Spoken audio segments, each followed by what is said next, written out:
my swim time. Gonna bust up your behind. This is my swim time. Gonna mess up your whole mind. This is my swim time. Gonna bust up your behind. This is my swim time. Gonna mess up your whole mind. Welcome to Work the Left Side. I'm hyper hyped to announce tonight's guest. He's back. It's been a couple of years. He's dropped the first name. It is Kavero. Yeah, boy. How are we doing, mate? Are you good? Good, man. Good, mate. You? How you keeping? 5x5, buddy. It's all good. In the words of Lou Nixon, too blessed to be stressed. Yay. Good for that, Lou. We love Lou. We love Lou. Oh, what a guy. What an absolute top dude. Top man. Man. I would ask you how you're doing, matey, but you seem to have been, you've leveled up substantially. I posted the pictures earlier, mate, of when you last time you was on, and looking at you now. It seems we talked about it before I hit record, kind of thing. I was sort of saying you got the, you're motivated. You kind of dismissed it, but I was like, nah, mate, you obviously, just getting up to do shit like that comes from motivation. So. Yeah, dude, as I say, I'm not joking. You've leveled up substantially. Yeah.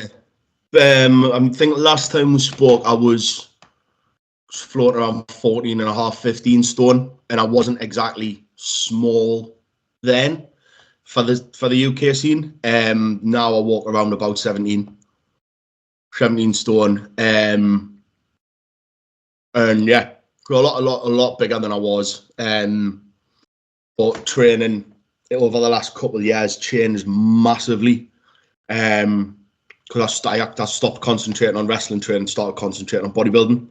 So the size kind of came naturally with it, but then that tied in nicely with, as you get older, you stop being able to do. I was never an athletic wrestler. I would never say I was actually a very good wrestler. But now I don't have to be particularly very good because I've got the size behind us. Like, well, one outweighs the other massively, so I can go in and be a big lump who looks semi decent, and that's kind of half the battle. Laziness. Well, that's it. Perception is half is, like you say, is key, isn't it? You look like a wrestler, people are going to be like, yeah. And like I say, especially depending on what you're doing and what you're working, you get a character behind you, something like that. You can work smart as opposed to working hard. Yeah, and you can do less stuff, but it means more. Renfrew mentioned that, so we'll get onto it. But Renfrew had a really good point with us when he was because we were talking about stuff, and he said to us, like, look, you can now kind of be the monster you've always wanted to be. And I thought that was like, yeah, actually I can, because I always wanted to play the Batista role or the Diesel role in the faction, in any faction really. But I was never that guy, because I was always somebody who was bigger and looks more intimidating and would be better suited for it. And then this, obviously, then the Nat came along, the new Nat came along, and it was like, fuck yeah. I'll tell you, yeah, man. Because so we'll go into that then if you want. Yeah. When this all kind of started, I was actually starting to downwards everything. I was like, right, this is it. Like, we've took it as far as we want to. We've took it as far as we can do. This sounds really bad, but being blatantly honest, I'm not particularly fussed about getting any better in terms of progression. I'm happy with the level. I've achieved everything I wanted to achieve in wrestling. So I'm quite happy now just to start winding down and stuff like that. And then Tim Strange. Ooh. Big Tim Strange guy. I started actually work and shoot with him in real life, like in the energy side of the business. Ended up at the same place, started talking, and he was like, yeah, man, just come with it. So we ended up going up to Glasgow for Valor, and I thought, I'll bring me gear, whatever. And we got there. And I think he was just I think he was happy to have somebody else drive him. But I love the road trip aspect of it. Like, my favourite thing, I'm actually travelling up with him on Saturday for the Valor show. And I fucking love that 3 hours sat with him, because it's just bouncing ideas off of somebody who's similar character, big guy, doesn't bump a lot. When he does, it means something. Experience, he's taught us loads just about character, life, personality, etc., etc. But I'm really looking forward to the travel side with him. So anyway, we drove up, we got there, and it was Chrissy Forbes, who's Luke King shop up in Scotland. And he literally, it was like, he looked at us, looked up, down at us, looked back at us and went, have you got your gear? And I went, yeah, it's in the car. And he went, right. 5 minutes later, he comes back and goes, I'm going to put you on if that's all right. You've got to do the job for somebody, but I'll put you on. I was like, yeah, fucking whatever, man. I haven't worked. Genuinely, I probably hadn't worked in 6 months because I just wasn't looking for it. And went out, did a match with one of his new starters. He's big. He had this trainee who was about 6'8", massive guy, made me look small height wise. And come back afterwards, and I was gassed. I think I took about 4 moves, and honestly, I was blowing out my arse. But he was like, perfect, Gans, exactly what I wanted. Gans, it's rare you find somebody who's been around a while, can actually go out. I would disagree with this. He says can actually work, but isn't afraid to do the job for people. So now my response to him was, mate, like, none of this is real. You know, like this ain't a real thing, brother. So I'll do whatever. And then Tim messages us and goes, yeah, Chrissy wants you back up. And then Chrissy messages and goes, I says, can I start a program with Tim, working with him? He goes, I've got plans for you. And normally I thought that meant jobbing out on the bottom. And he goes, so I was like, yeah, it's fucking money. Do you know what I mean? Fucking paycheck now and then. I was like, aye. He goes, yeah, we're bringing the knack back. And I was like, really? And he goes, yeah. He goes, you ran through, and at the time, another person to be named, who turned out to be Iron Drew, and it was the start of the new knack, and then it led to very quickly going over to Sweden. So my first match for the NEK was actually in Sweden, in Malmo. So I was the first British wrestler to debut for Valor as a NEK member in Sweden in my international debut in the main event, and I beat Seb Silvers, who was their golden boy. Like, he fucking made me look $1 million, mate. Honestly, I went out there and I had my usual thing before match, right? Because it would be like, we're planning it. I'll go, yep, stand backstage. Fuck, I forgot everything. Something in my mind went. Like, I generally don't. I don't know if it's a mix of old age, drug use in the past, steroid use now, concussions, whatever. But like, we would plan a match, and if it was more than 3 minutes, I would get there and I'd just get them in a chin lock, and I'd be like, right, what's next? Because I had no idea. I remembered everything, and I knew what was coming next, and I was confident with it. And it was great. And we went out and we did the match. And so funny story for the match, right? We fly out from Edinburgh. So I live in Blythe near Newcastle. So I drive 3 hours up to Edinburgh airport, park my car, go on the airport. I'm waiting for an hour. Then I meet up with everybody. So that was me, Chrissy, Krieger, and Stone Malone flying across. Again, Krieger, probably the funniest guy I've ever met in my life, had me in fucking stitches. The way him and Chrissy go on with each other. I know I'm keep going between shooting work here, but the way that him and Chrissy go on with each other, because they've been best pals for 10, 15 years. It's like an old married couple. And Chrissy will say something and he'll bite back, and the two of them are they're arguing each other loud as fuck, proper aggressively, and then they'll just stop and everything will be fine. And then me and Stone Malone were just sat there like, what the laughing my tits off. Stone kept doing the Ric Flair thing where he'd say something funny and go, ha ha, yeah. Like that. So that became a thing where every time you cracked a joke, you had to go, yeah. Like that. And every time I see him now, it's arm slaps and then handshakes. So that you develop these little friendships over it. So we're flying to Malmo, get through to passport control.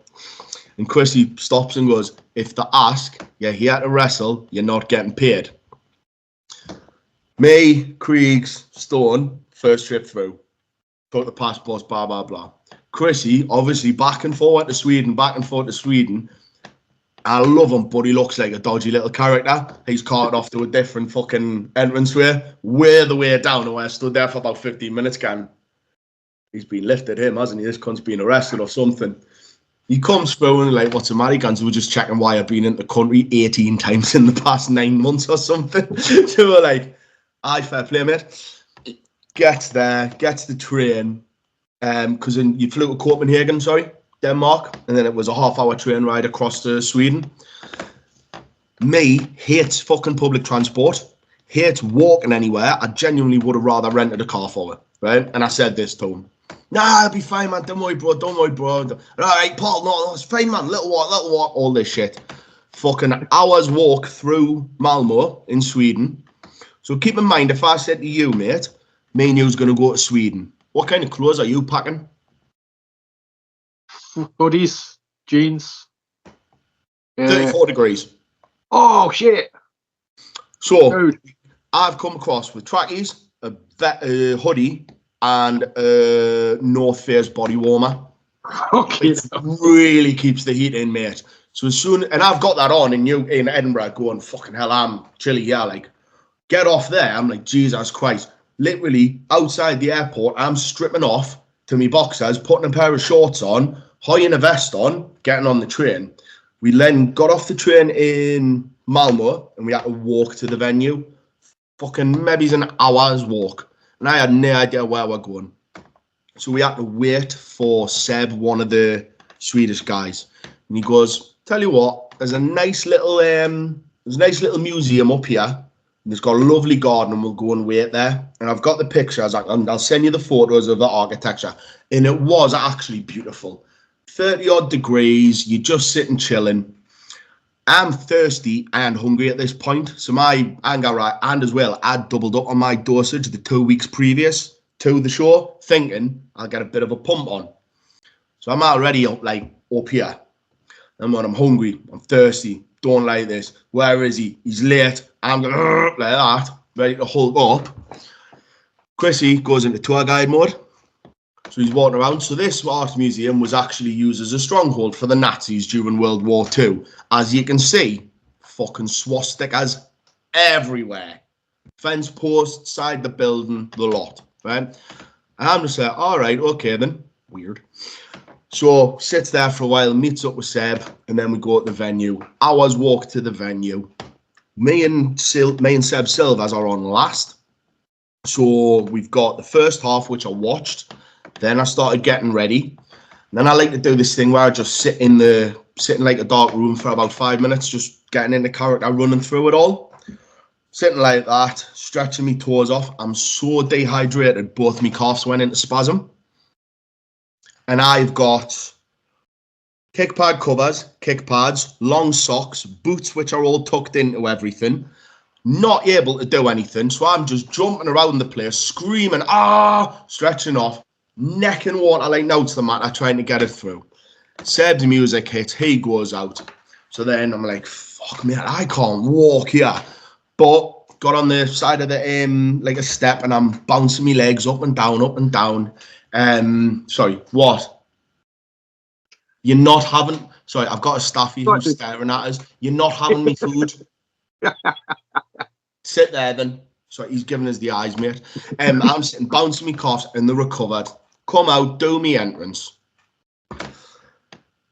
Literally, if I was an inch further forward when I stopped, I was falling down those stairs. That was the knack entrance. So that was the unveiling of the new Age Kliq, the biggest group who've ever most popular worked across Scotland, across the northeast, everything like that. As a faction, I was the one to represent them, and I nearly fell flat on my arse. As Krieger said, that would have been the gimmick dead. And I was like, yep. Yep. Couldn't have done it. Anyway, goes out to do the intro. So my intro, Lesnar jump up on the ropes, come inside, I'm on the turnbuckle, Orton-esque, can't hear you, fuck off, jump down and only stamp my feet to get a bang. stamped my feet, both calves went. And I'm stood there in the middle of the ring going, trying not to sell the fact that I can't move. So I just thought, fuck it. Whole match, I'm in agony. Like, legitimate, my calves were in cramps. And I'm sure in the video footage, every time I'm hitting the floor and I'm bumping to take, like, to do whatever, I'm grabbing my toes, trying to pull them just to loosen off for a little bit, just to get through. Anyway, me and Silvers have this match where we just go ham on each other. The venue's an industrial Swedish hardcore nightclub. It was fucking phenomenal. Like, pillars, big empty oil drum barrows, a bar was there. They were doing fucking pulled pork sandwiches. It was mint. It was mint. I haven't eaten anything for 2 days now because I've been so fucking nervous. So I'm like, right, we'll get the match done. And me and him just, I'll send you the footage and maybe you can cut some into here, right? The very first thing he does, we go into the ring, give him the old tie up, blah, blah, blah, give him the stone cold, like that. He's fucking doing that outside and I start shouting at a fan. The plan was he's going to come over the top rope and I'll hear him coming so I can turn and take this body cross, nice and gentle. No, Daft Cunt darts back and forward and rockets himself at me. He hits me harder than I have been hitting in a real fight. And I must have travelled 15 metres, slid like a cartoon across the floor. We ended up at the stage area.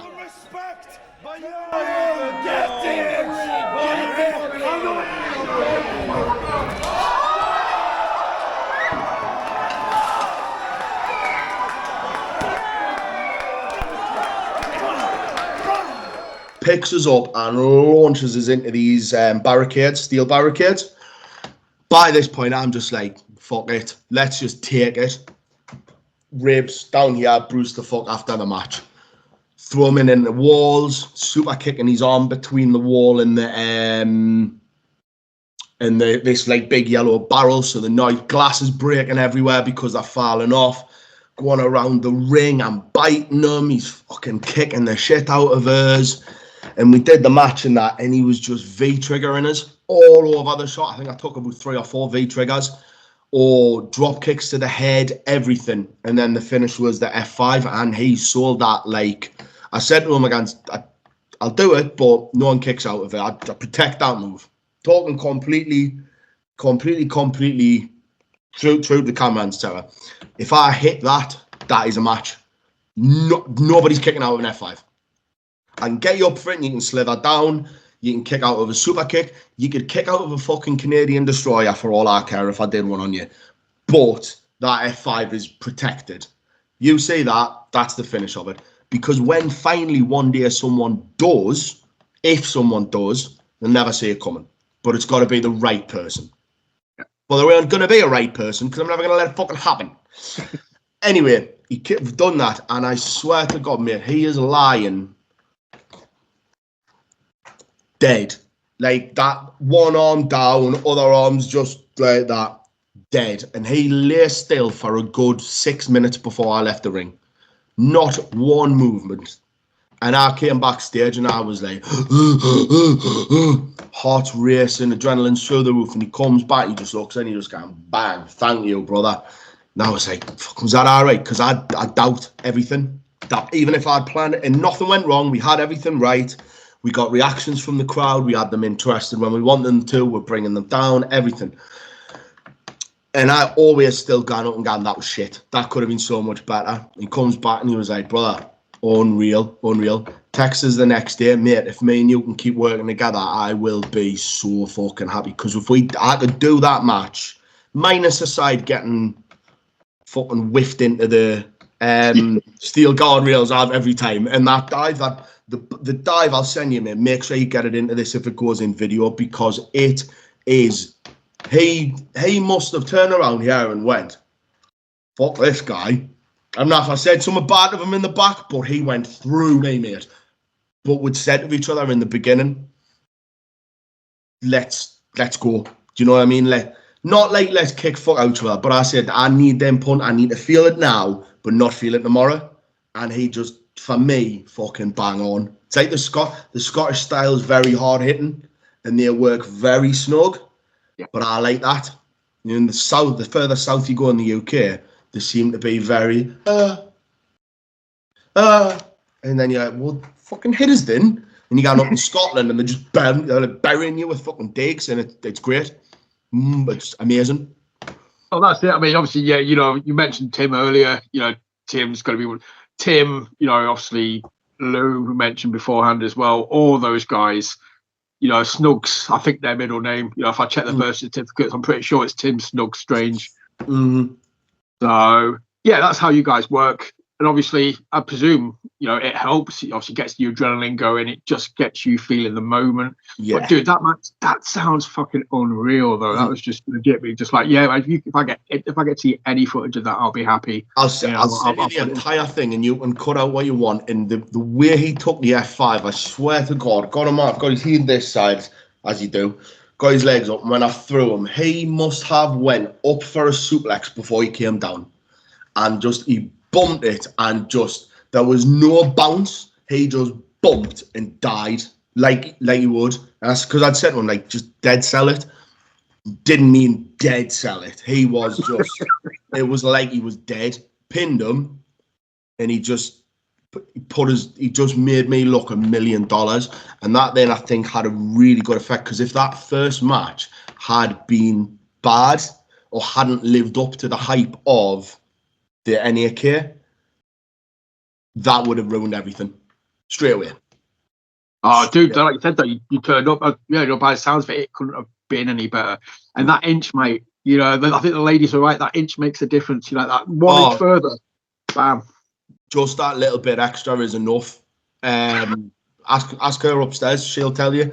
Just that little bit extra would have made it better. But we just went perfect. Just enough time.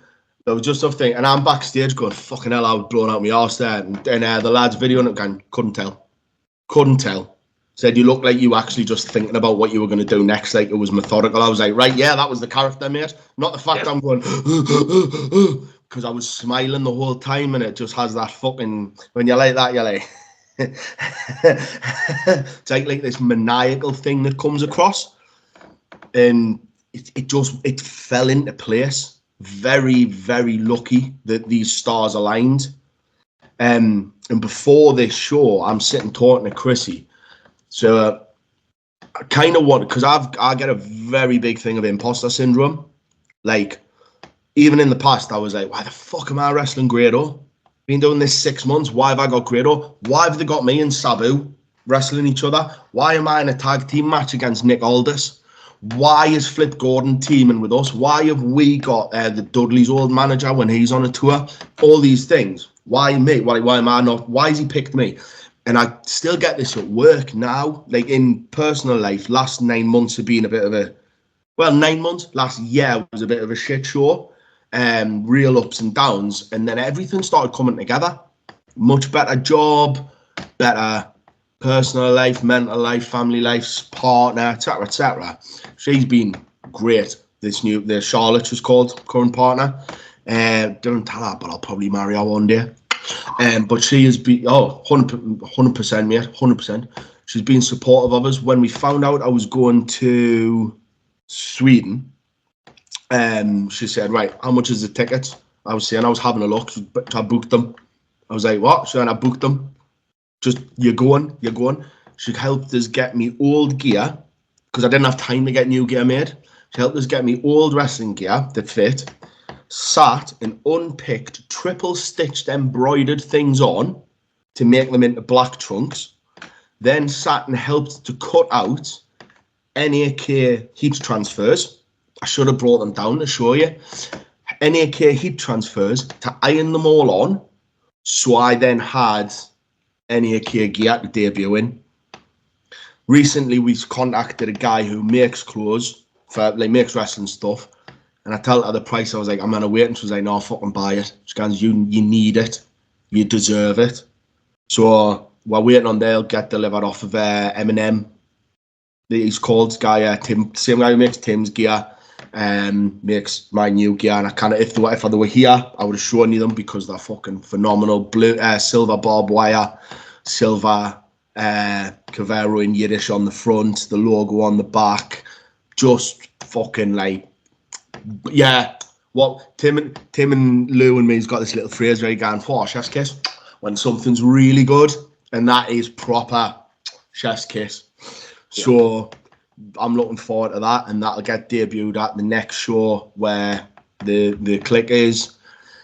But yeah, sorry. Anyway, going back, I spoke to Lou and says, kind of, why me? Why me? And he goes, wait, 5 years ago, British wrestling had this resurgence where the best of the best went. Then the middle of the best all got spoken out about. Yeah. And it disappeared. So the guys who didn't get signed all had these things. We didn't get signed for reasons. Turned out that the majority of them had these pasts. True or not, it ruins a character. It ruins your reputation, your credibility. So a lot of people just went, I'm away. Not put myself through this. It's not worth it. I'm not fighting allegations that aren't true. I've defended, or I am fighting them if they're untrue and blah, blah, blah. But that leaves no time to actually wrestle, because who's going to want to go see the wrestler who's accused of doing something anyway, even if it's later proved it didn't. And he goes, and then there was a lot of guys left who never got chances. And he said, Drew. So I put Drew up here compared to me. Drew as a wrestler is fucking head and shoulders above me. Like, he works really closely with the Knight family. They're amazing.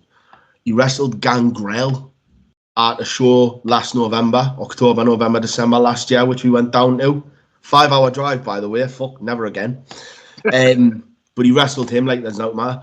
There's talks of other shows in future, and the name I can't say on camera. I'll tell you after who the guys that he's going to be working are, or who it's meant to be. But Jesus Christ, mate, these are life-changing opportunities for him.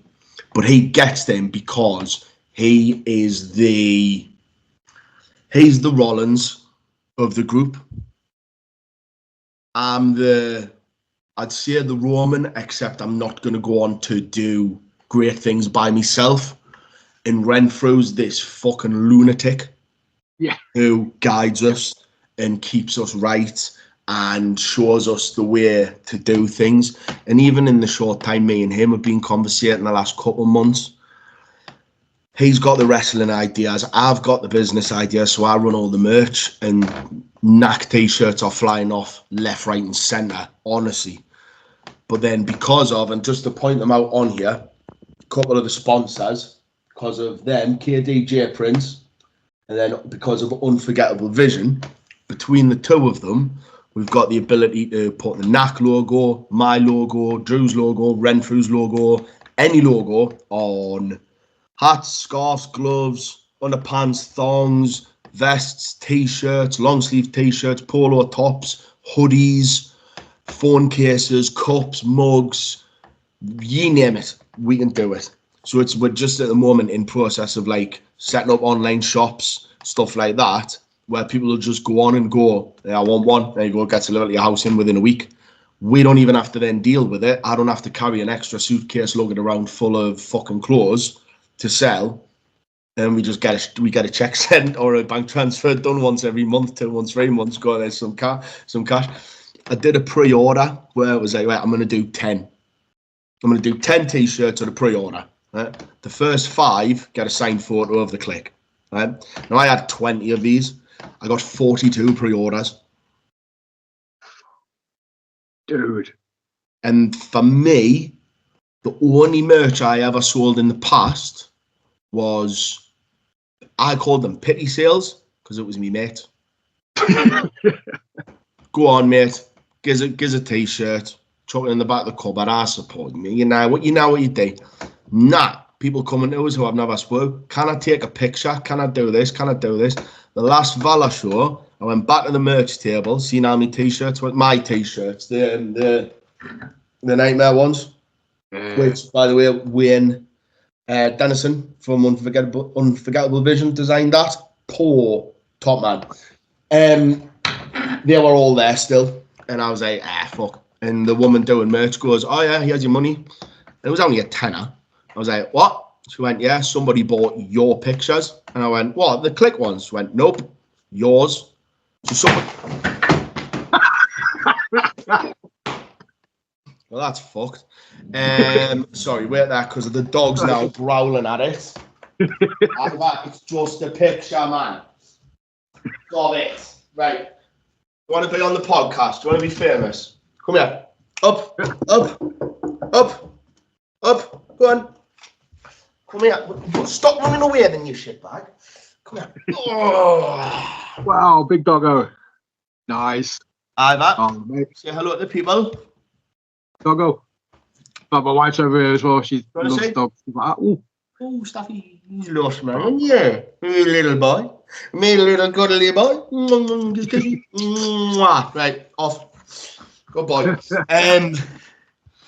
Yeah, so he designed all them, and then they went, yeah, somebody bought them. So I don't know who it was, but that was the first time I actually sold merch properly.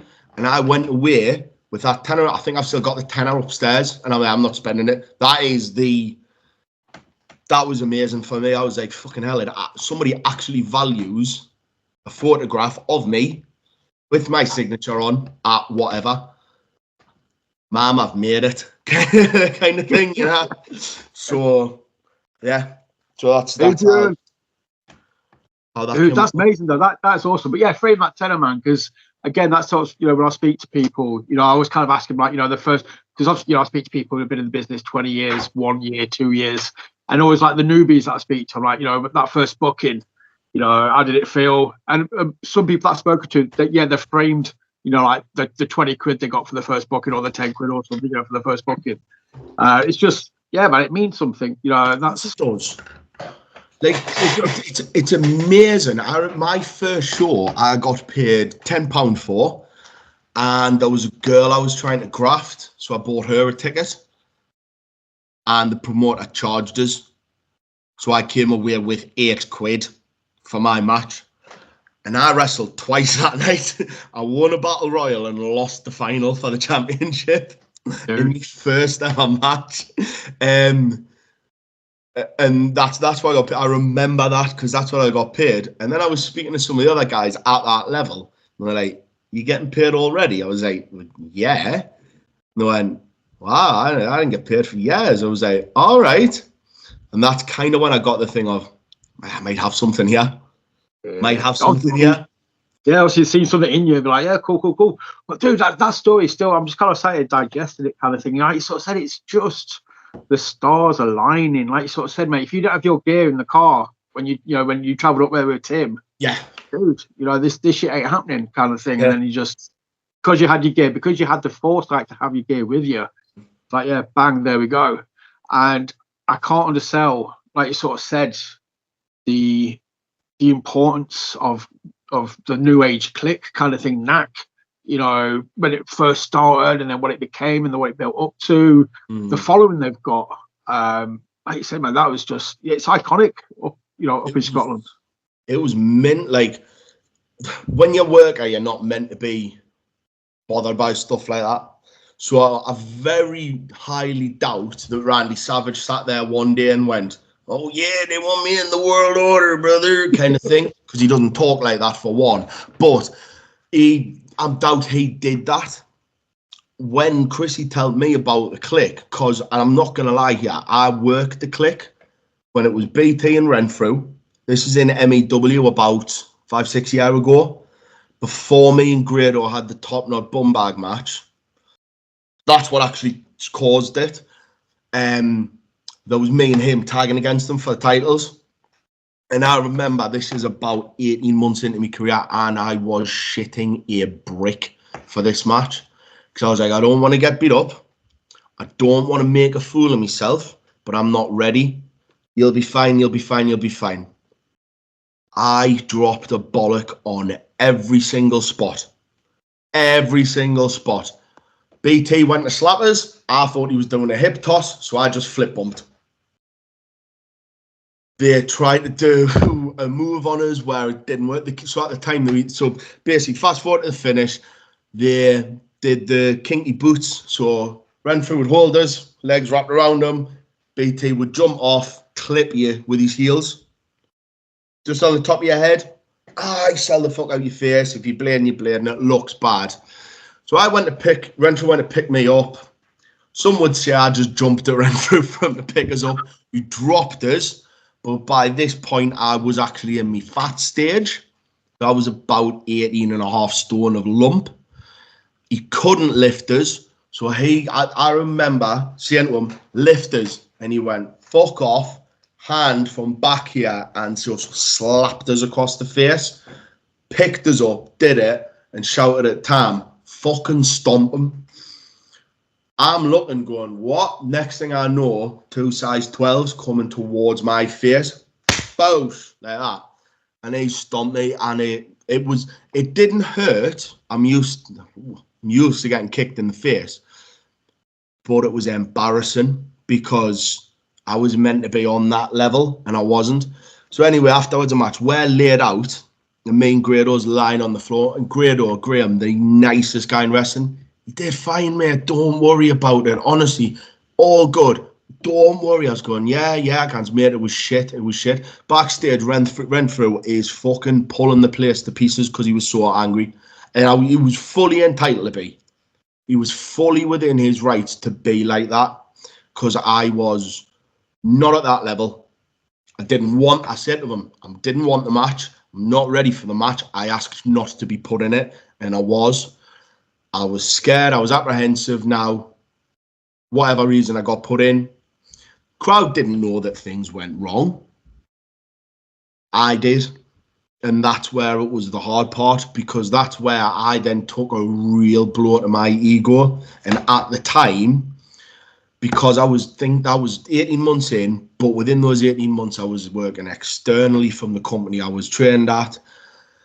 I had a couple titles. I was doing good things. I thought, fucking Jack the Lad, me, yeah, calling spots. They were going to be writing articles about us as the next big thing in British wrestling.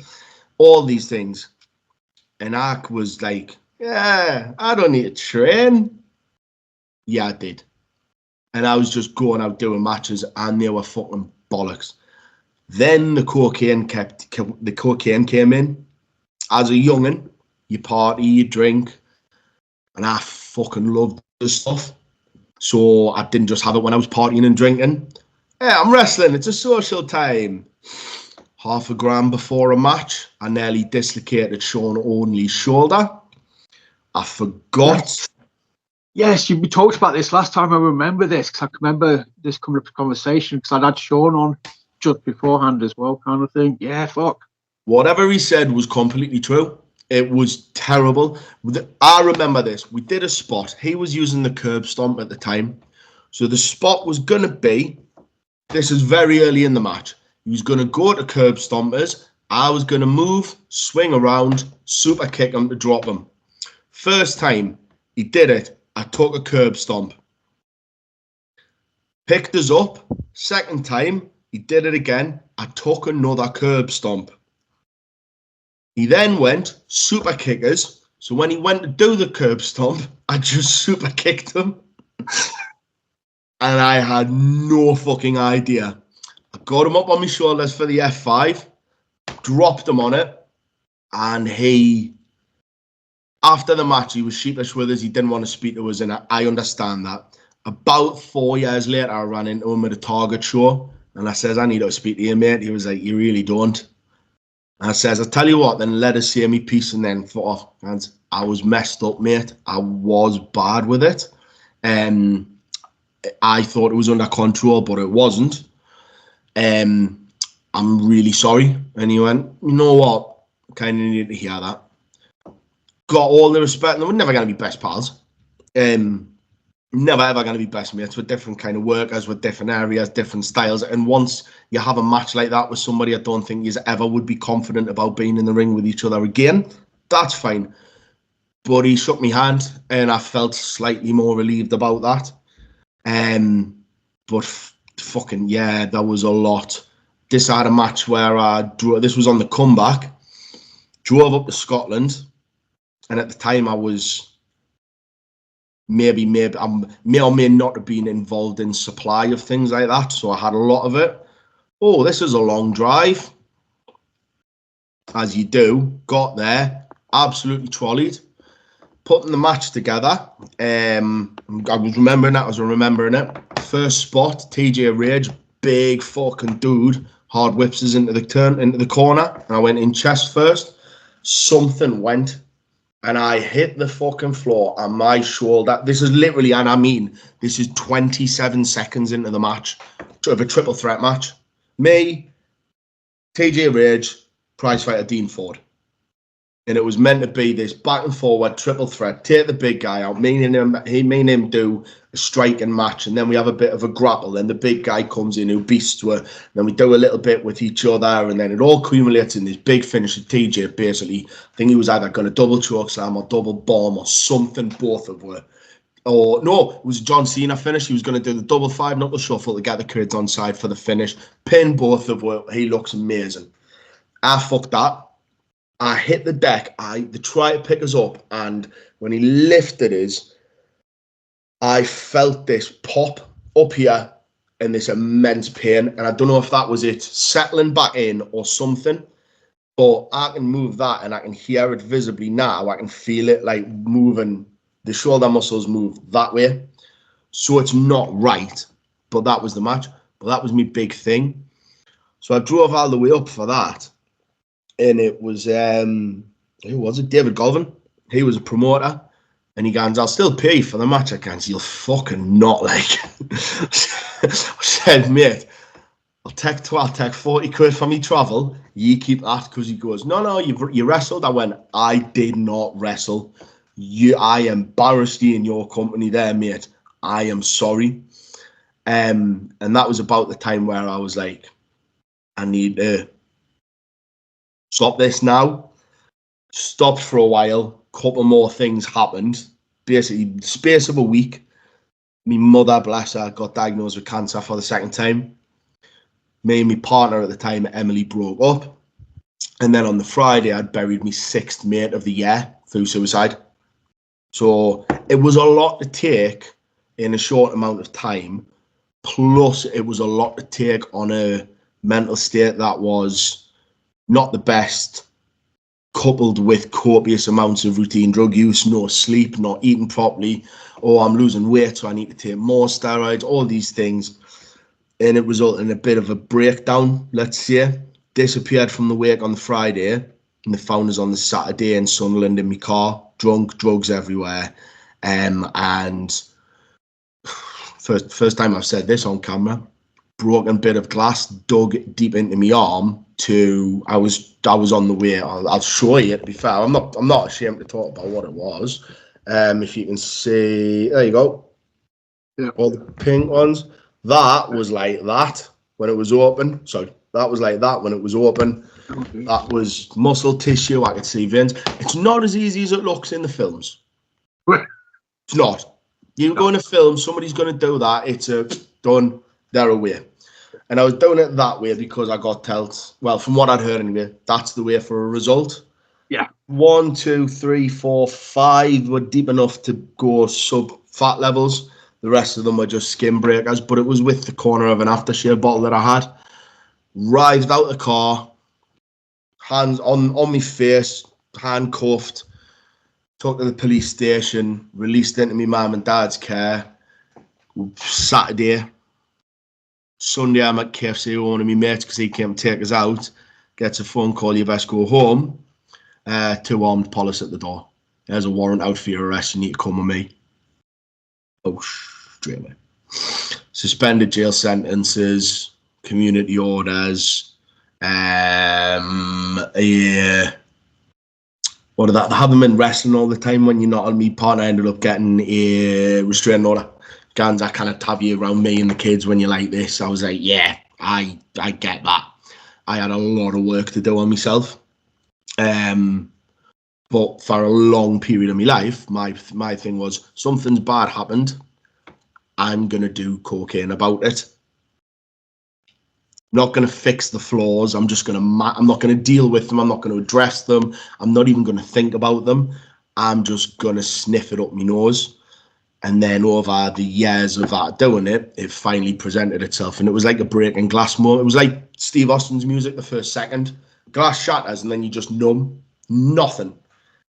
And yeah, horrible time in my life. And that was only July last year. But 4 months of working hard on myself, did some charity stuff, raised a lot of money for charity, which was great because I got to lift weights for that. I loved that. Lift 150 ton of weight in a day. Wow. Through it, like, if did one rep with a 10 kilo was 10. So if you did 10 of them, it was 100 kilo. 150,000 kilos we lifted in the day. So bit tired to say the least. But did a lot of money for Maggie's, the cancer charity that was supporting my mother. So that was really good. And it gave me a whole new aspect out on life. Like, there's more to it. And I started actually trying to be good and do good things. So this is totally separate from the character, by the way, because the character is I'm there to hurt people and just be a knob, spit in fans' faces, flip off kids, threaten people in wheelchairs, the lot. The person for me, the shoot side, I went to Starbucks and it was like, well, I'll have mine. I'll just pay for the car behind. It was a good bloke was like, what? Whatever their bill is, I'll pay for it. And then just drove off because I didn't need to know how it affected them. But I'd like to think that they went, oh, somebody did this. So I went to do something nice. And then something nice happened. And then something nice happened. But by not being this manipulative, lying little drug addict, basically, and actually accepting the problems I had, fixing them. And it wasn't straight away. It took time, not going to lie. Ended up in a job where I help people now, still within the industry I'm in, but like coaching, management side. I met Charlotte, who was my partner, who is, yeah. Well, my hands go that way. I've got my hands are very, that's fake tan, it's not poo, but my hands is very messed up and broken off fighting anyway. And if I can do that without a doubt, she's actually, you can see I've got CH on the side of my face. That's, CJ, Charlotte and Josh.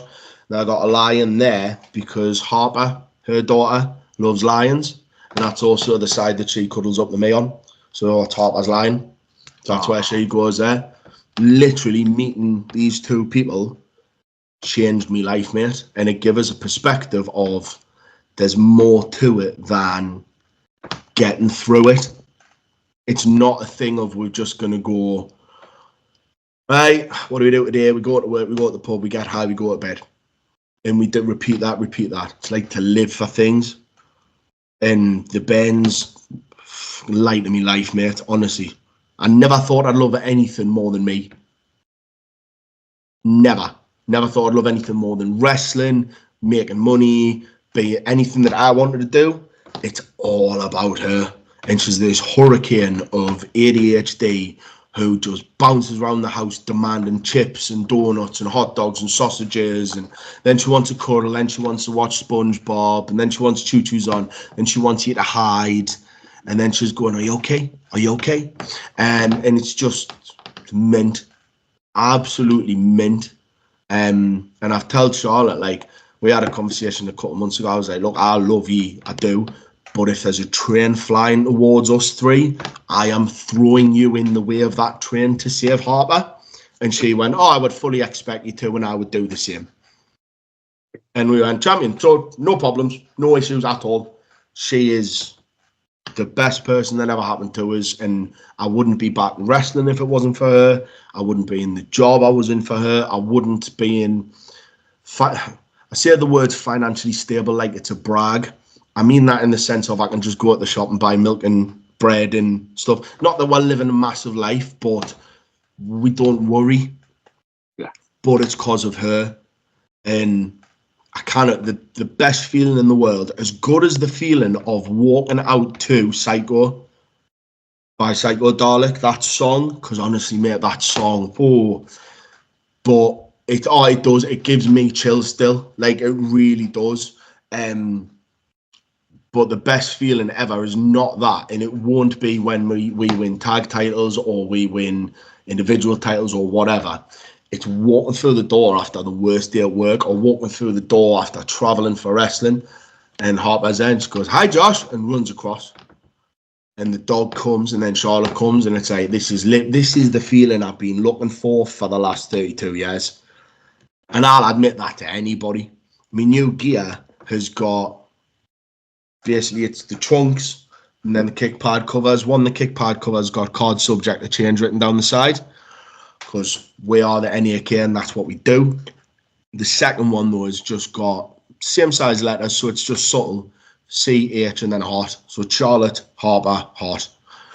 And that'll be on every single pair of gear that I have moving forward, unless you decide to get sick of us and kicks us out. But that'll be on every single one there, because it's nice that they're with us on every single little fucking journey I do, which is the most supportive partner in the world. And being totally deadly fucking selfish on it, because of the wrestling, and she wanted to do it, she then went and started her own massage company and got qualified in sports massage. So your boy gets massages 3 times a week to keep the fucking muscles up and running. That's cool. Well, I'm looking over my other outfit. So he's a qualified sportsman, and that's been for the last 3 years, and I've not had a single one yet. Well, yeah, I've got to become a professional. Well, all you've got to do, mate, if you want it to happen, right, become a pro wrestler, get a drug habit, try and top yourself, come back from it, meet a different person, and then put her onto the course because you wanted to do it. It all takes time. It's a long goal, mate. It was a long goal, you know? But, mate, you got to laugh about it. Dude, joking aside, like, that is a story, mate, and that is, but the ending of it is what kind of recharges my soul, you know, just sitting here listening to you, just watching you talking about Harper and, everything like that. And just, it's genuine, mate. I'm just so happy you're happy kind of thing. Because we haven't talked in a while since we last spoke. I suck at keeping in contact with people, but I always kind of try and keep an eye on what people are doing and what I see. And if people vanish for a bit, I noticed you came back. And yeah, I'm just happy you're happy kind of thing. Because it's just, it recharges my soul.